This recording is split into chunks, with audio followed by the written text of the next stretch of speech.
If, however, man's ambition is to serve and to give, instead of to grasp and to grab, if, also, he seeks success through the misuse of his spiritual powers, he can go forward and the power will go with him and will help him. When once the power has been aroused, man must cease all purely selfish striving, although, of course, there will still be much selfishness in his motive.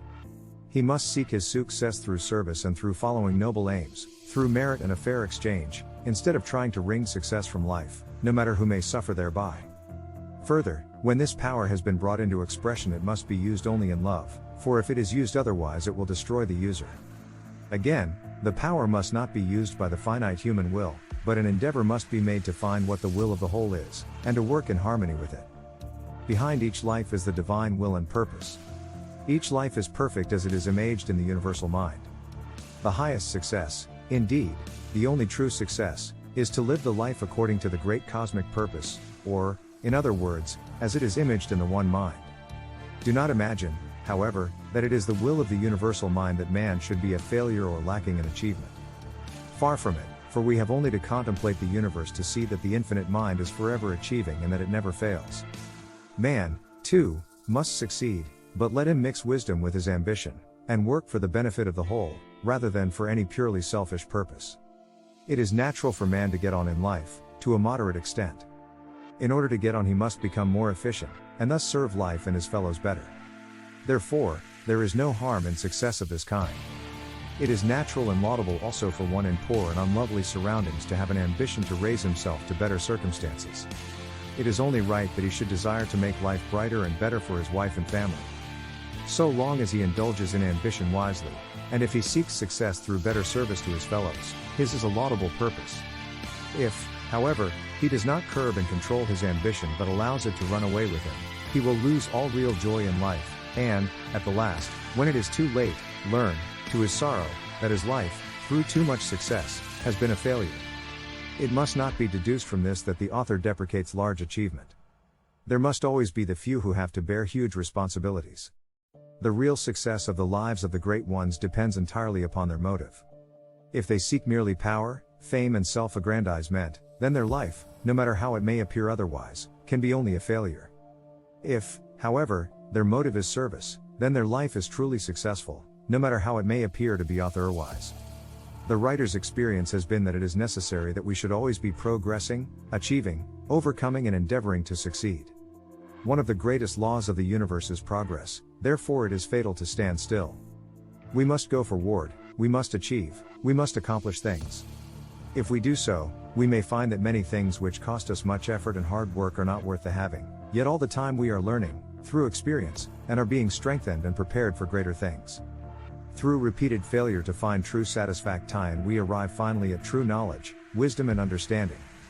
We are wise then, if, with the world at our feet, we can be satisfied with a very moderate material success, and turn our attention and aspirations to higher and better things. In concluding this chapter, let it be pointed out that success and achievement will not drop ready-made from heaven into your lap. All who succeed are gluttons for work, toiling whilst others play and sleep. All teaching to the contrary is erroneous.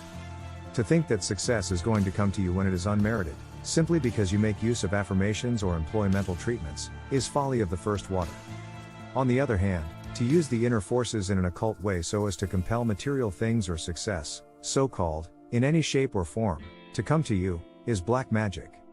One who stoops to such practices becomes a black magician, earning for himself a terrible retribution. There is only one way to succeed in the affairs of life, and that is by raising oneself to greater usefulness and service. By doing things better than they have been done before, by bearing greater responsibility, you serve humanity better, and therefore merit success. It is more blessed to give than to receive, said the Master, and this is true even in the practical and material affairs of life. First you must give better and more valuable service, in other words, deserve and merit before you expect to see it materialize. You must sow before you can reap, you must become too big for your present position before you are capable of outcopying a larger one. You must grow and expand in every possible way, and as you grow so will your success increase. Outward success is only a reflection, so to speak, of what you really are, and a result of greater and more valuable service to humanity. It requires great effort and determination to get out of the rut, but so long as your ambition is not ignoble or selfish, there will be found within you power sufficient for all your needs.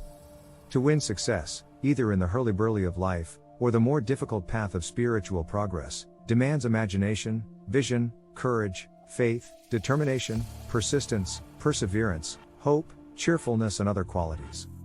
These are all to be found within. All these qualities lie more or less dormant within, and can be called into expression if we believe that infinite power is ours. Again, however, must the warning be repeated that this power must not be used for selfish self-aggrandizement, still less may it be used, or, rather, misused, either to influence or dominate others. If this power is misused, the results are terrible and disastrous. Therefore, use the power only for the achievement of good and noble aims and in service which shall enrich the life of your fellows, adding to the common good. Having arrived at this stage, you must go forward. There can be no holding back. Ever forward, the divine urge is sending you to greater achievement and accomplishment. Just as surely as the planets must revolve round the sun and fulfill their destiny, so also must you go forward. See to it, then, that your aims and ambitions are based upon eternal wisdom, for upon this does your whole future depend.